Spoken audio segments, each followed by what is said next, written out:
Morning, ladies and gents, and check out my new toy.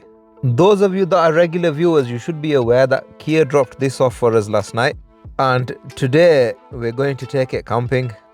My initial impressions of this vehicle are that it's alright from outside, but this interior seems really nice. It doesn't feel as special as the BMW or the Mercedes, but it still feels really nice from inside. I'm going to load my bedding up and get this car charged up, and then we'll set off on our adventure.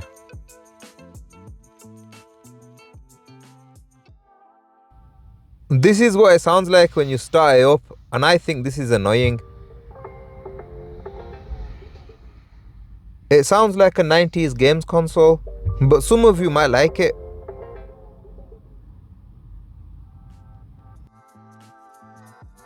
The bedding's gone into the back of this really easily, and I can already tell that this has got a lot more room in it than the BMW i4. The vehicle's fully charged and I've set all the values to 0. And I'm leaving the BMW i4 at my mum's house, and I'm leaving the Mercedes at my house, and we're taking the Kia camping. Now that's a sentence that I never thought had come out of my mouth in a million years. And thanks to you guys, we've got too many cars, which is a problem that I'm glad I've got. I'm going to set off now, and I will see you guys in Wales.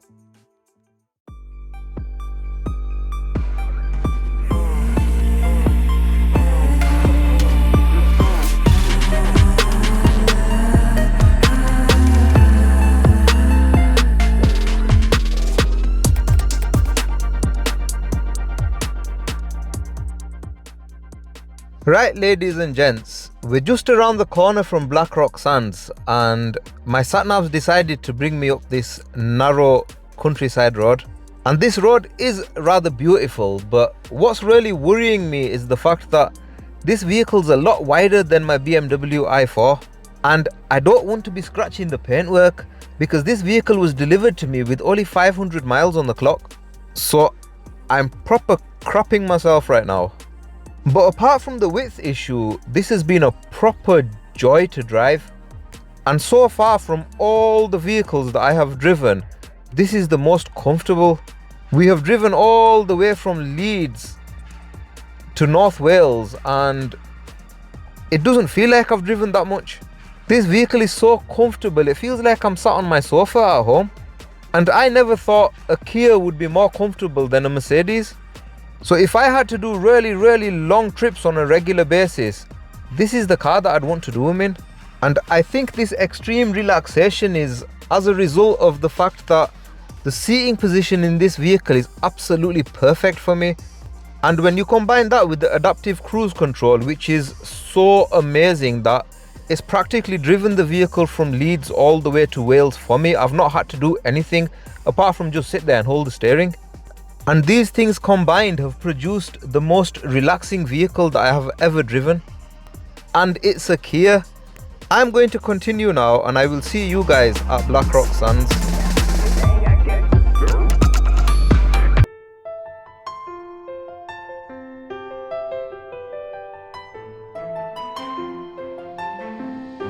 Right, ladies and gentlemen, We've reached Blackrock Sands Beach, and now let's hope that we're blessed with a beautiful sunset, because the sunsets from this beach are something else.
We've reached the charger, and unfortunately we wasn't blessed with the sunset on the beach, but despite that I still had loads of fun.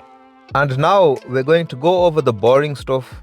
This vehicle is the 63 kilowatt hour variant with the manufacturer's quoted range of 265 miles. And we have covered 172.2 miles, and we have a 16-mile range left, which gives this vehicle a total range of 188.2 miles, which is quite consistent with how other vehicles perform at 11 degrees. So in my opinion, on a hot summer's day, you will be able to get around 265 miles out of this. And just like other vehicles, when the temperature drops to around 11 degrees, then you can easily knock a third off the range. And there's also a 77.4 and 84 kilowatt hour variants if you require a larger range. And the biggest selling point of this vehicle for me is the fact that it's so comfortable and relaxing to drive. And this has come as a shock to me because I've just left a C-Class Mercedes at home, and this is more comfortable than even that. The vehicle needs charging now, and I haven't even had breakfast, so I managed to grab some breakfast on the way here, and it's our usual fish and chips, and I'm really looking forward to that. I'm going to plug the car in, and I will see you guys in a bit.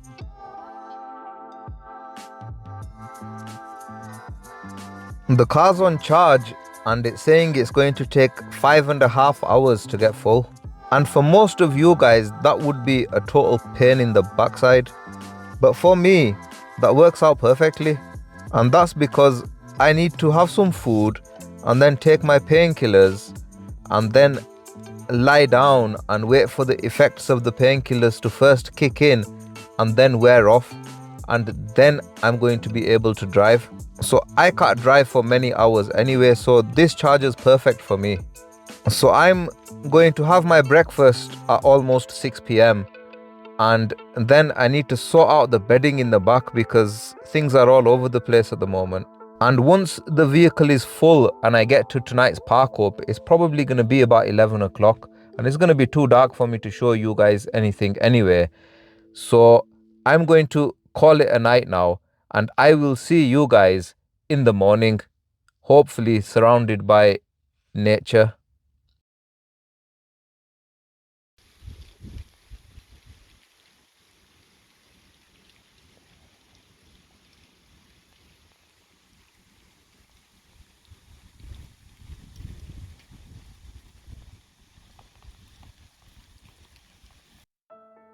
Morning, ladies and gents. This is where we went to sleep last night. This is my most favorite forest park up. This place is so beautiful and so relaxing, and is definitely a really special place. Now let's have a look at the charge situation. And we used 5% of the battery to get here last night. And I was running the heating last night and again for an hour and a half this morning. And it has only used 2% of the battery. So this vehicle is really good for camping because it's really efficient. I'm going to set off from here now because I need to find a toilet, and then I need to find some breakfast, and then I need to find a charger. So let's go for a drive now and enjoy the autumn colors, and I will see you guys in a bit.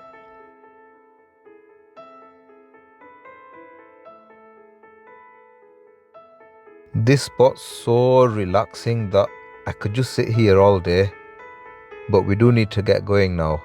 I know I keep coming back to this same spot, and some of you are probably getting bored seeing this same spot, but the reason why I keep coming here is because I want to see how this place changes with the seasons.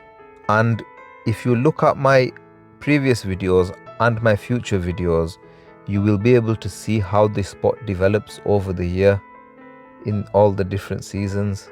That being said, I'm pretty sure that I will be returning to this spot many times in the future. This spot is so quiet and so secluded, and there's a stream flowing to the right of this road. And I got here last night and I've not seen a single other person in the 10 hours that I've been here. And to be able to get that kind of isolation is very difficult in the UK. So that's another reason why this spot is extra special for me.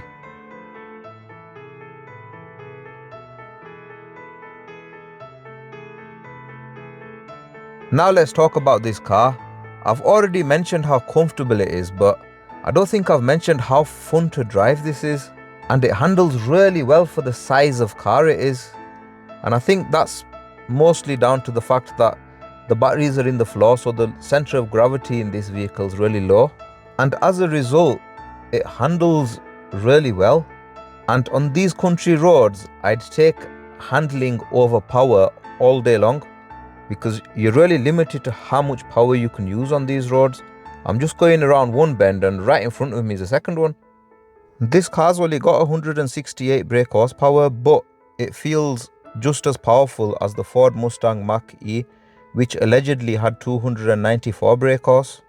And in my eyes, this car's not trying to be something that it's not, unlike the Ford Mustang Mach-E. I'm going to carry on driving and enjoying the autumn colors, and I will see you guys at the charger.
We have reached our usual charging spot at the Golden Fleece pub, and because the vehicle got here with very little charge remaining, I'm going to charge this up to 100% before we set off.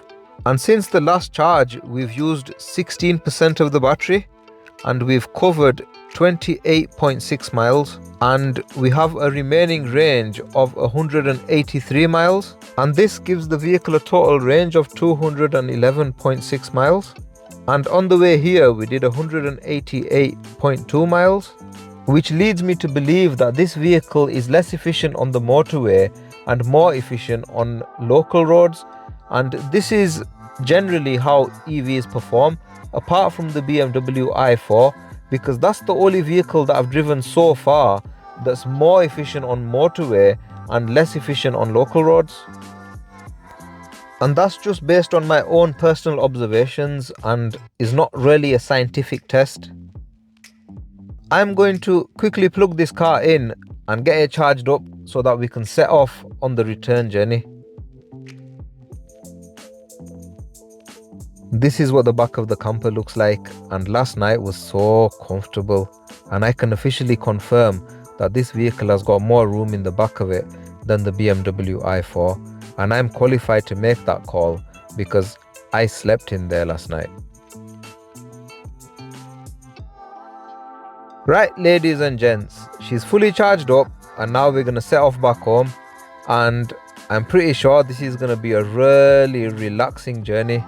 I have set all the values to 0 and I'm going to set off now, and I will see you guys in Leeds.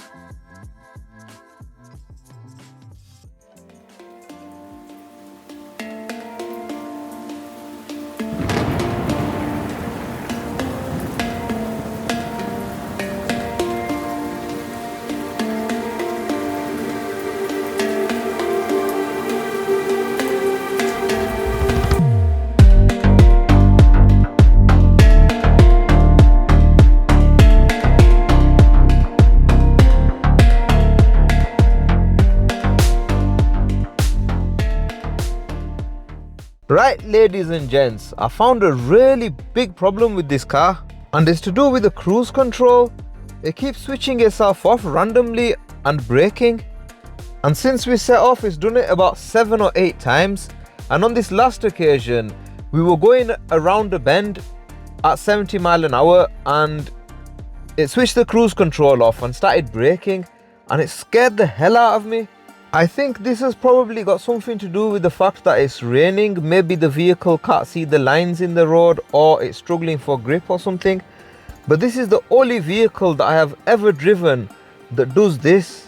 And this is so dangerous that I'm scared to use the cruise control now, because I had to physically wrestle the vehicle just to get it back under control. And whilst I was driving through Snowdonia, the cruise control was trying to throw me into random ditches. So I wouldn't recommend anybody use this cruise control in the rain. And I had another problem with the climate control where it was stuck on cold and full fan speed, and I couldn't put the temperature up or turn the fan speed down. And to sort that out, I had to pull up into some random ditch, get out of the vehicle, lock the vehicle, and then unlock the vehicle and get back in, and thank God that sorted itself out. But I was driving for a good 20 minutes with the air conditioning on freezing cold. So this journey has been a total pain in the backside. So let's see how the rest of this journey is gonna go, and I will see you guys when I get home. Right, we have reached back home and we have covered 170.7 miles and we have a 9-mile range remaining. And this gives this vehicle a total range of 179.7 miles, and the outside temperature is 4 degrees. And my conclusion is that no matter how cold it gets outside, this vehicle will achieve over 150 miles, which is consistent with how other EVs perform. And what I'm finding is, in the worst case scenario, you can quite easily half what the manufacturers are quoting that their vehicles are capable of doing. This review has been very thorough, considering we've done 374 miles since yesterday. And after doing that mileage and spending that amount of time with the vehicle, I have come to the conclusion that Kia have made a really good and capable vehicle here. And the only issue that I can think of with this vehicle is the fact that it tried to kill me, and the slight issue that we had with the aircon. And I think both of these issues are most likely software based, so Kia should be able to resolve these with some sort of an update. And if them issues get resolved, then I would highly recommend this vehicle. And unfortunately, as it stands now, I can't really recommend this vehicle. And I regularly use the cruise control in the rain in other vehicles as well, and this Kia is the only one that has had this problem. I'm going to get to bed now, and I will see you guys in the next one.